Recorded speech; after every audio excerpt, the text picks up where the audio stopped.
The invitation arrived in a cream envelope, my name inked in gold calligraphy. But it was the letter inside that shattered my world. Mom, I'm sorry, but we've decided to keep the wedding intimate. You're not invited. My daughter's words, pinned in her familiar, looping script, felt like a blade twisting in my chest. I, Eleanor Voss, had raised Lily alone since she was 6.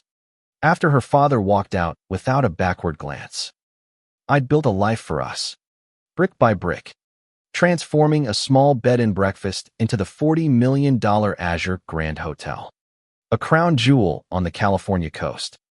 Lily's wedding was booked in my ballroom, under my chandeliers. And yet, she'd cast me out without a second thought. I stood in my office, the letter trembling in my hands, overlooking the ocean view that usually calmed me. The Azure Grand, with its marble floors and soaring glass atrium, was my legacy gift to Lily, who'd grown up running through its halls. At 25, she was radiant, headstrong, and now, apparently, ashamed of me. Her fiancé, Daniel, came from old money, his family dripping with pretension. I'd sensed their disdain at our first meeting, their polite smiles masking judgment of my new money roots. But Lily, I never thought she'd turn on me. The phone rang, snapping me from my days. It was Margaret, my hotel manager and confidant of 20 years. Eleanor, the wedding planner's here. She's asking about the guest list changes. Her voice held a question she didn't dare ask. I swallowed the lump in my throat. Tell her I'll handle it myself, I said, my tone sharper than intended. I didn't cry. I didn't scream. Instead, I walked to the ballroom, where preparations were underway. White roses cascaded over tables, and the chandelier gleamed like a constellation. Lily had chosen every detail, her dream wedding unfolding in my hotel without me. The betrayal burned, but something else stirred, resolve. I wasn't just a scorned mother. I was Eleanor Voss, and I'd built an empire from nothing. If Lily thought she could erase me, she was about to learn who held the keys to her fairy tale. By evening, I'd uncovered the truth. A call to a friend in Daniel's circle revealed the real reason for my exclusion. Daniel's mother, Celeste, had convinced Lily I'd embarrassed them. My modest upbringing, my self-made status, didn't fit their polished image. Lily, desperate to belong to their world, had agreed. The sting of it nearly broke me, but I didn't crumble. Instead, I made a call of my own to Celeste. Eleanor, darling. Celeste purred when she answered, her voice dripping with false warmth. What a surprise. Cut the act, I said, my voice steady. You turned my daughter against me. Why? Silence stretched. Then she laughed. A brittle sound. Lily deserves better than a mother who smells of desperation and cheap ambition. She's one of us now. I gripped the phone, my knuckles white. You'll regret this, Celeste. Oh, I doubt that, she replied, hanging up. But she didn't know me. Not yet. I spent the night in my office, poring over the hotel's books, contracts, and schedules. The Azure Grand wasn't just a venue. It was my domain. Every vendor, every staff member, answered to me. If Lily and Celeste thought they could use my empire to humiliate me, they were gravely mistaken. The next morning, I met with Margaret and my legal team. The wedding stays on, I said, but we're making changes. I outlined my plan, my voice calm but ironclad. Margaret's eyes widened, but she nodded. You sure about this, Eleanor? I've never been surer, I replied. Over the next week, I worked in secret. I contacted vendors, adjusted bookings, and made discreet calls to key guests.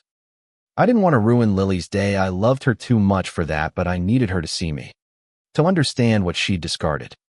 Celeste, though, she'd face consequences.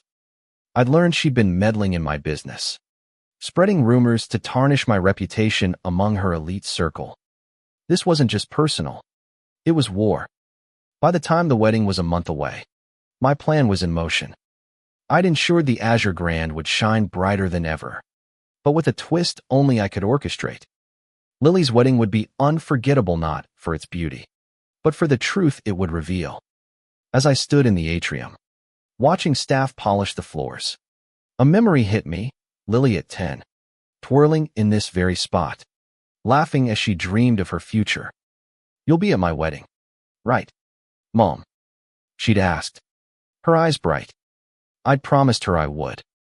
Now, uninvited, I'd keep that promise in my own way. The days ticked by, each one heavy with anticipation. I didn't confront Lily. I didn't call or beg. Instead, I let her believe she'd won, that she'd carved me out of her life. But the Azure Grand was my heart, and no one, not even my daughter, could take that from me. The wedding was 3 weeks away, and the Azure Grand buzzed with controlled chaos. Florists hauled in lilies. Caterers tested menus. And Lily's planner, a nervous woman named Tessa, darted around with a clipboard. I watched from my office, a glass wall separating me from the frenzy. Every detail of Lily's vision was coming to life, but I was rewriting the script. I'd spent days digging into Celeste's influence. She wasn't just a snob. She was calculating. My contacts in her social circle whispered about her guidance over Lily's subtle manipulations, like suggesting my presence would clash with their aesthetic. Celeste had even pressured Lily to cut the guest list, ensuring only their approved elite made the cut. My exclusion was her crowning achievement. But I had an ace, the hotel. Every contract for Lily's wedding ran through me. The vendors, loyal to me after years of business, were happy to follow my lead. I didn't cancel anything that would be too cruel. Instead, I tweaked. The menu shifted to include dishes Lily disliked, subtle enough to pass as an oversight. The floral arrangements leaned heavily into roses, which Lily was allergic to, though I ensured they'd be swapped last minute. Small, deliberate cracks in her perfect day. I called a meeting with my head chef, Marco, a gruff man who'd known Lily since she was a child. "Eleanor, you sure you want to mess with her like this?" he asked, his brow furrowed. "It's not about hurting her," I said. "It's about waking her up." Marco nodded, trusting me. I wasn't sabotaging the wedding. I was staging a reckoning. Celeste, though, was my real target. I'd learned she'd booked a private suite for an exclusive pre-wedding brunch, inviting only her inner circle.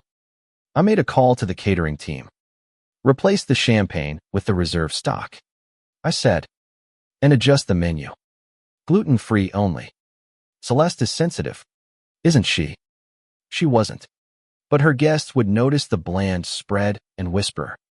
Meanwhile, I reached out to Daniel's father, Richard, a quiet man overshadowed by Celeste's dominance. We'd met once, and he'd seemed kind, almost apologetic for his wife's sharpness. Over coffee at a discreet cafe, I laid out the situation. "Celeste convinced Lily to uninvite me," I said, keeping my voice even. "I'm not here to beg. I just thought you should know what's happening." Richard's face fell. "I didn't know," he said, rubbing his temples. "Celeste, she gets carried away. Lily's a good girl. She doesn't mean this." "Maybe," I replied, "but she made a choice." Richard promised to talk to Daniel, but I didn't hold my breath. Instead, I focused on the hotel.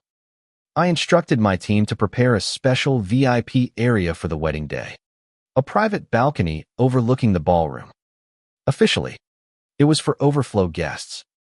Unofficially, it was my vantage point. I'd be there, unseen, watching my daughter's wedding unfold. A week later, I got a call from Tessa, the planner. "Mrs. Voss, there's an issue with the guest list," she said, her voice shaky. "Lily's insisting on adding more of Celeste's friends, but we're over capacity." "Let her," I said. "I'll handle the space issue." I didn't tell Tessa I'd already planned for this, reserving a secondary room for the extra guests far from the main event, with a less impressive view. Celeste's friends would feel the slight, and Lily would hear about it. As the wedding neared, I felt the weight of my actions. Late at night, alone in my penthouse suite, I stared at old photos of Lily and Meher's first day of school, her prom, our trips to the beach. Each memory was a reminder of the bond we'd had. I didn't want to lose her, but I couldn't let her erase me. My plan wasn't about revenge. It was about reclaiming my place in her life, forcing her to see me. 2 days before the wedding, I walked the ballroom alone. The space was transformed white drapes, crystal centerpieces, a stage for the band. It was breathtaking, a testament to my hotel's excellence. But it was also a battlefield. I touched the chair where Lily would sit, imagining her in her gown, unaware of the storm I'd set in motion. Margaret found me there. "You okay, Eleanor?" she asked softly. I nodded, though my heart ached. "This is for her," I said. "She'll hate me before she understands." Margaret squeezed my arm. "She'll come around. She's your daughter." I wanted to believe her, but doubt gnawed at me. Had I gone too far? The changes I'd made were subtle, deniable, but they'd ripple. Lily would notice. Celeste would fume. And I'd be there, in the shadows, watching it all. The wedding day loomed, and I felt both powerful and fragile. I'd built this moment, but its outcome was uncertain. Would Lily see the truth, or would I lose her forever? The wedding day dawned bright, the Pacific sparkling beyond the azure Grand's windows. I stood in my suite, slipping into a navy gown that hugged my frame. My silver-streaked hair swept into an elegant updo. I wasn't a guest, but I'd looked the part in my terms. Downstairs, the hotel thrummed with activity. Guests arrived in sleek cars, their laughter echoing through the atrium. I watched from my office's security monitors, spotting Lily's white limousine pulling up. She stepped out, her gown shimmering, her face radiant but tense. Daniel followed, his smile tight. I wondered if he sensed the undercurrent I'd stirred. My plan was in place. The vendors had followed my instructions to the letter, the menu tweaks, the floral shifts, the oversights that would niggle at Lily's perfectionism. The brunch for Celeste's clique had gone as planned. Tepid reviews of the gluten-free spread had already reached my ears. I'd also ensured the secondary room for Celeste's extra guests was just shy of luxurious, with slightly mismatched chairs and a view of the parking lot. Petty, perhaps, but Celeste's smugness deserved a dent. I made my way to the VIP balcony, hidden behind a one-way glass panel. From here, I could see the ballroom without being seen. The ceremony space was a vision: white roses, soft lighting, a string quartet playing softly. Guests settled into their seats, unaware of the drama brewing. I spotted Celeste, her platinum hair gleaming, whispering to her friends with a self-satisfied smirk. My stomach churned, but I held my ground. The music swelled, and Lily appeared at the aisle's end, arm in arm with Daniel's father, Richard. My heart caught. She was breathtaking. My little girl transformed into a bride. But her eyes darted nervously, scanning the crowd. Was she looking for me?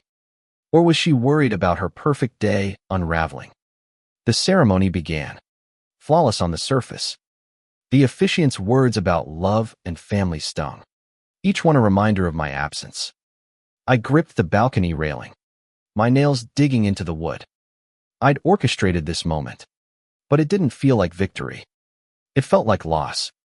Then, the first crack appeared, as the officiant called for the rings. The best man fumbled, his face paling. The ring box was empty. Murmurs rippled through the crowd. I'd arranged for a mix-up. The rings were safe, locked in my office. But the delay was deliberate. Daniel's jaw tightened, and Lily's smile faltered. Celeste leaned forward, her eyes narrowing. The best man stammered an apology, and a staff member rushed to resolve the issue. 5 minutes later, the rings appeared, and the ceremony continued. But the moment had landed. Lily's composure was shaken, and the guests were whispering. At the reception, The tweaks multiplied. The first course arrived with a dish Lily disliked, mushroom risotto, which I knew she'd push away. The floral centerpieces, swapped at the last minute, included a few roses that made her nose twitch. Nothing catastrophic, just enough to unsettle her. Celeste, meanwhile, was seated at a table slightly too close to the band, her complaints audible even from my perch. I'd also invited a few unlisted guests, old friends of mine, loyal clients of the Azure Grand, who knew my story. They mingled, dropping subtle comments about the hotel's owner, a remarkable woman who'd built this place from nothing. I watched Lily's face as she overheard, her brow furrowing. Did she suspect I was behind the chaos? Midway through the reception, Richard approached me. He'd found me in the balcony, guided by Margaret, who'd let him in. "Eleanor," he said, his voice low, "this is your doing, isn't it?" I didn't deny it. She uninvited me. Richard, her own mother. He sighed, his eyes tired. I talked to Daniel. He didn't know about Celeste's influence. He's furious with her. "And Lily?" I asked, my voice catching. "She's confused," he said. "She loves you, Eleanor. She just got lost." I nodded, my throat tight. "Thank you, Richard." As he left, I turned back to the ballroom. The cake cutting was next, and I'd saved my boldest move for last. The cake, a towering masterpiece, was wheeled out to gasps. But as Lily and Daniel cut into it, the top tier wobbled, another oversight I'd orchestrated. It didn't collapse, but the near miss sent a ripple of tension through the room. Lily's eyes met mine through the glass, though she couldn't see me. For a moment, I swore she felt my presence. My heart pounded. This wasn't about humiliation. It was about truth. I needed her to see Minute as an embarrassment, but as the woman who'd given her everything. The night wasn't over. My final act was coming, and it would change everything. The reception pulsed with music, laughter, and clinking glasses. But beneath the surface, tension simmered. From my balcony perch, I watched Lily navigate the crowd. Her smile strained. She was radiant in her gown, but her eyes betrayed unease. My subtle disruptions, the misplaced rings, the off-menu dishes, the near-toppling cake had done their job. She sensed something was wrong, even if she couldn't pinpoint it. Celeste, meanwhile, was unraveling.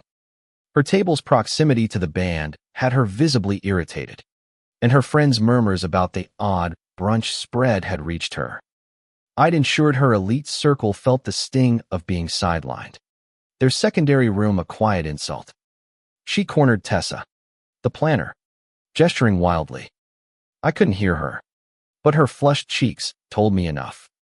My final move was risky, a gamble that could either break Lily's heart or open her eyes. I'd arranged for a special toast, one that would come from an unexpected source, me. Not in person, that would be too direct, but through a carefully crafted video, played on the ballroom's massive screen. I'd spent nights editing it, weaving together footage of Lily's childhood, her first steps in the hotel lobby, her laughter as we decorated Christmas trees in the atrium, her graduation party in this very ballroom. Interspersed were clips of me, speaking directly to her, my voice steady but raw. "Lily," I said in the video, "this hotel is my heart, built for you. I've loved you every day, even when you pushed me away. I'm here, always." The video ended with a shot of the Azure Grand at sunset, its glass facade glowing, a symbol of everything I'd created. I signaled Margaret, who was stationed near the AV team. "Play it after the father-daughter dance," I instructed. She nodded, her eyes soft with understanding. The dance began, Lily swaying with Richard, who'd stepped in as her escort. He whispered something, and she smiled, but it didn't reach her eyes. I wondered if Richard had mentioned our talk, planting seeds of doubt about Celeste's influence. As the song ended, the lights dimmed, and the screen flickered to life. The room fell silent as the first clip played. Lily, age 5, giggling as she chased me through the hotel's gardens. Gasps rippled through the crowd. Lily froze, her hand clutching Daniel's. The video continued, me tucking her into bed, us baking cookies in the hotel kitchen, her blowing out birthday candles. Then my voice filled the room, calm but piercing. You're my world. Lily. This hotel. This life, it's all for you. Celeste stood, her chair scraping loudly, but she didn't dare interrupt. The guests were captivated, some wiping tears. Lily's face crumpled, her hands covering her mouth. Daniel wrapped an arm around her, his expression unreadable. As the video ended with the Azure Grand's glowing facade, the words "Love, Mom" appeared on screen. The room erupted in applause. But Lily didn't move. She stared at the screen, tears streaming down her face.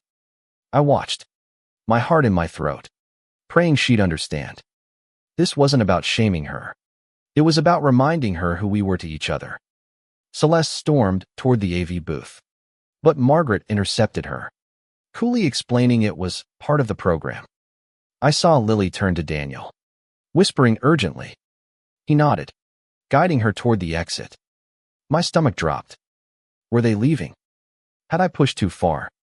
I slipped out of the balcony, hurrying to the hallway where they'd gone.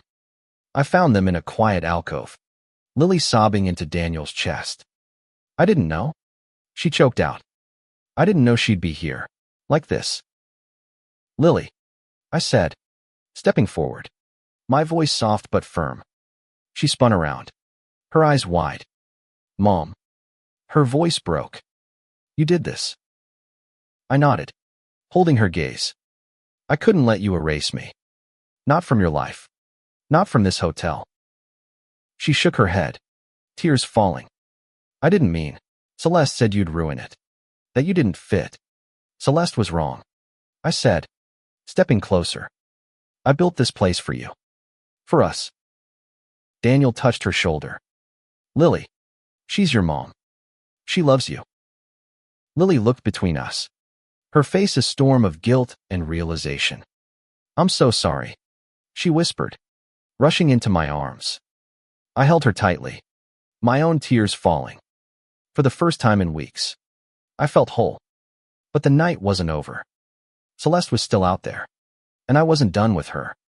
Lily's tears soaked my gown as we stood in the alcove, her apologies tumbling out between sobs. I didn't know what I was doing. Mom, she whispered. Celeste made it sound like you'd overshadow everything. Like you didn't belong. Her words stung, but her embrace healed. I stroked her hair, the same way I had when she was a child, and whispered, You're my daughter. You'll always belong with me. Daniel stood nearby, his face a mix of relief and unease. I should have stopped this, he said quietly. I didn't realize how far Mom had gone. His admission surprised Memabe. He wasn't as spineless as I'd thought. I nodded, acknowledging his regret.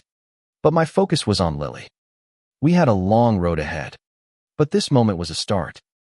The ballroom's music drifted through the walls, a reminder that the wedding was still in full swing. I pulled back, wiping Lily's tears. You need to get back out there, I said. It's your day? She hesitated, her eyes searching mine. Will you come with me?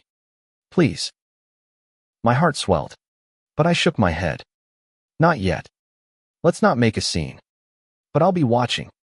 I squeezed her hand, and she nodded, her resolve returning. Daniel took her arm, and they headed back to the reception, leaving me in the quiet hallway. I returned to my balcony, my emotions a tangle of hope and lingering anger. Lily's apology was a victory, but Celeste's role in this betrayal still burned. She'd manipulated my daughter, turned her against me, and used my hotel as her stage.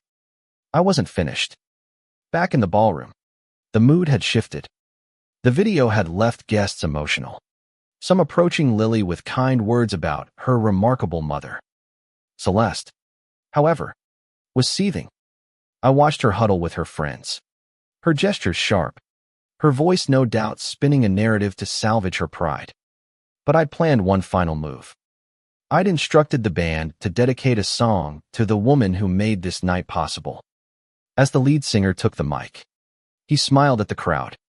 This one's for Eleanor Voss, the visionary behind the Azure Grand, who built this beautiful place from the ground up.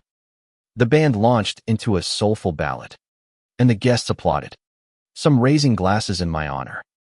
Celeste's face went pale, her smile frozen. Lily, standing with Daniel, looked toward the balcony, her expression soft but conflicted. The dedication wasn't just a jab at Celeste. It was a reminder to everyone that this was my domain. The Azure Grand wasn't just a venue, it was my legacy, and no one could take that from me. Guests began whispering, connecting the dots. The uninvited mother narrative was unraveling, and Celeste's influence was crumbling. I caught Margaret's eye from across the room. She gave me a subtle nod, confirming the next phase. I'd arranged for a special gift to be delivered to Celeste's tablia, framed photo of the Azure Grand's groundbreaking ceremony. Me in a hard hat, Lily at my side, age 10, beaming with pride. The card attached read, "To Celeste, with gratitude for celebrating at my hotel. Eleanor Voss." It was polite, pointed, and undeniable. Celeste opened it, her hand shaking. Her friends leaned in, curious, then gasped as they read the card. The message was clear: I was in control, and her attempt to erase me had failed. She excused herself, her face a mask of fury, and slipped out of the ballroom. I didn't follow. I didn't need to. Her humiliation was complete. As the night wound down, Lily found me again, this time in my office. The reception was ending, guests trickling out, and she looked exhausted but lighter. "Mom, I don't know how to fix this," she said, her voice small. "I hurt you so much." "You did," I admitted, my tone gentle but honest. "But we can rebuild. You just have to choose us over them." She nodded, tears brimming again. "I will. I promise." We talked for an hour, the first real conversation in months. She told me how Celeste had preyed on her insecurities, convincing her I'd embarrass her in front of Daniel's family. I listened, my heart aching for the girl who'd felt she had to choose. When she left to rejoin Daniel, I felt a flicker of hope. We weren't whole yet, but we were on the path. Celeste, however, was another story. Her reckoning was just beginning. The wedding was over, but the fallout lingered like a storm cloud over the Azure Grand. Guests departed, leaving behind a trail of rose petals and half-empty champagne flutes. I stood in the ballroom, now eerily quiet, the weight of the night settling into my bones. Lily's apology had mended a piece of my heart, but Celeste's betrayal still festered. She'd tried to erase me, and though I'd turned the tables, I wasn't done.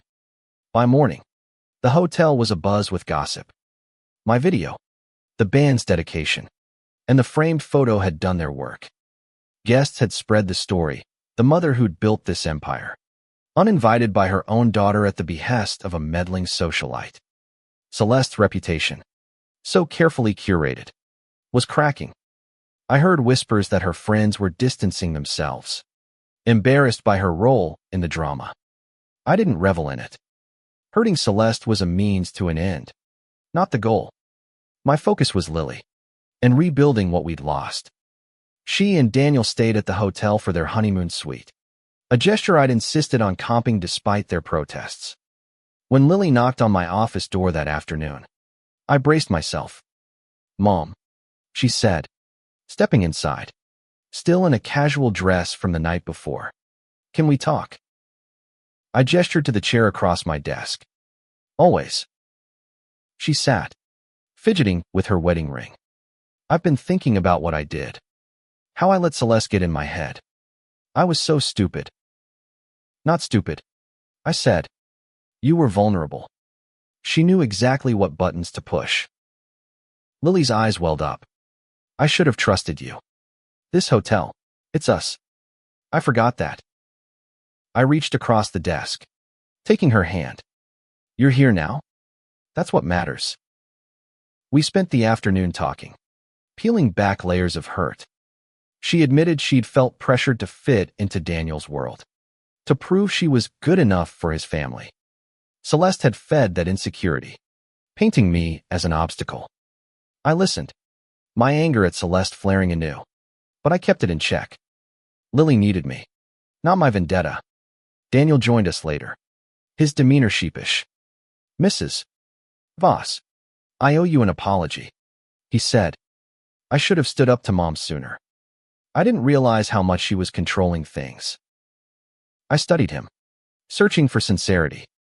His eyes were earnest, and I nodded. "Just take care of my daughter," I said. "That's all I ask." He promised he would, and for the first time, I believed him. As they left, hand in hand, I felt a weight lift. Lily was back, not fully, but enough to start healing. Celeste, however, wasn't ready to let go. 2 days later, she called, her voice icy. "You think you've won, Eleanor, humiliating me at the wedding." "You humiliated yourself," I replied. "You tried to cut me out of my daughter's life. Did you really think I'd let that slide?"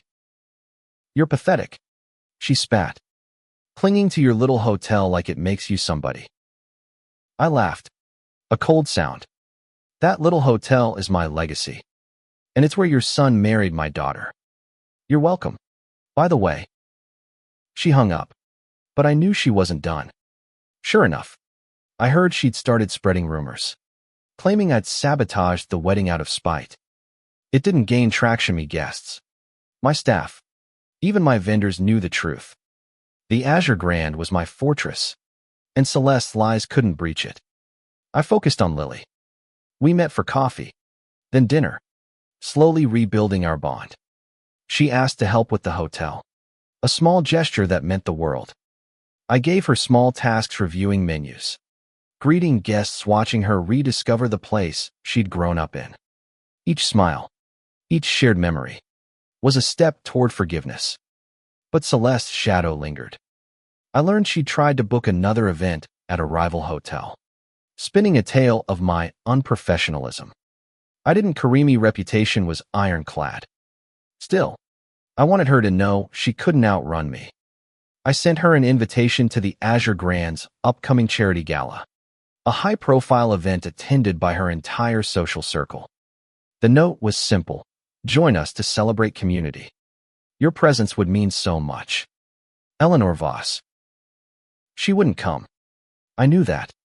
But the invitation was a reminder I was still here, still standing, and still in control. Weeks passed, and the Azure Grand returned to its rhythm events. Guests, the hum of a well-oiled machine. Lily and I grew closer, our conversations deeper, our trust slowly mending. She spent more time at the hotel, her laughter echoing through the halls like it had when she was a child. Daniel, too, proved himself, supporting Lily's efforts to reconnect with me. I began to see him not as Celeste's son, but as my daughter's partner. Celeste, however, remained a ghost in the background. She declined my gala invitation, as expected, but her absence spoke volumes. Her social circle, once loyal, began to shift. I heard through mutual acquaintances that her friends were distancing themselves, wary of her manipulative streak. The wedding had exposed her, and my subtle moves, the video, the dedication, the framed photo had cemented her fall. I didn't gloat. It wasn't about vengeance anymore. It was about protecting what was mine. One evening, Lily and I sat in the hotel's rooftop garden, the ocean breeze carrying the scent of jasmine. She leaned against me, her head on my shoulder. "I'm so sorry, Mom," she said, her voice soft. "I let someone else define us. I'll never do that again." I kissed her forehead. "We're stronger than that. Always will be." She smiled, her eyes bright with the same spark I'd seen when she was little. "Can I help plan the gala? I want to be part of this place again." I nodded, my heart full. "It's yours, too, Lily. It always has been." The gala was a triumph. The Azure Grand glittered, its ballroom packed with philanthropists, local leaders, and loyal clients. Lily stood by my side, greeting guests, her confidence growing with each handshake. The event raised millions for a children's charity. But for me, the real victory was seeing my daughter reclaim her place in our legacy. As the night wound down, Richard approached me, his expression warm but cautious. "Eleanor, I need to apologize again," he said. "Celeste, she's struggling. She knows she went too far." I raised an eyebrow. "Is that her apology or yours?" He sighed. "Mine. She's not ready to admit she was wrong. But I am. And I'm grateful you didn't let this tear Lily away from you." I softened, seeing the sincerity in his eyes. "Family's worth fighting for. Richard, you know that." He nodded, and we parted on good terms. Celeste's absence was her choice, and I was done chasing her accountability. My focus was forward in Lily, on the hotel, on the life we'd rebuild. Months later, Lily and Daniel returned from their honeymoon, glowing with stories of their travels. They moved into a house nearby, and Lily took on a bigger role at the Azure Grand, her ideas breathing new life into the place. We weren't perfect. There were still moments of tension, old wounds that ached, but we were honest with each other. That was enough. One quiet afternoon, I walked the ballroom alone, the same space where Lily's wedding had unfolded. I touched the spot where she'd stood as a bride, remembering her tears, her apology, our embrace. The Azure Grand had been the stage for our pain, but also our healing. It was more than a hotel, it was our story, etched into every wall. I never heard from Celeste again. Her name faded from the social circuit, her influence a memory. I didn't need her apology. I'd reclaimed what mattered. Lily and I were stronger, bound by love and lessons hard learned. The Azure Grand stood tall, its chandeliers gleaming, a testament to what I'd built and what I'd fought to keep. As I stepped into the atrium, the sun setting over the ocean, I felt peace. This was my empire, my heart, my home, and no one, not even my daughter, could take that from me.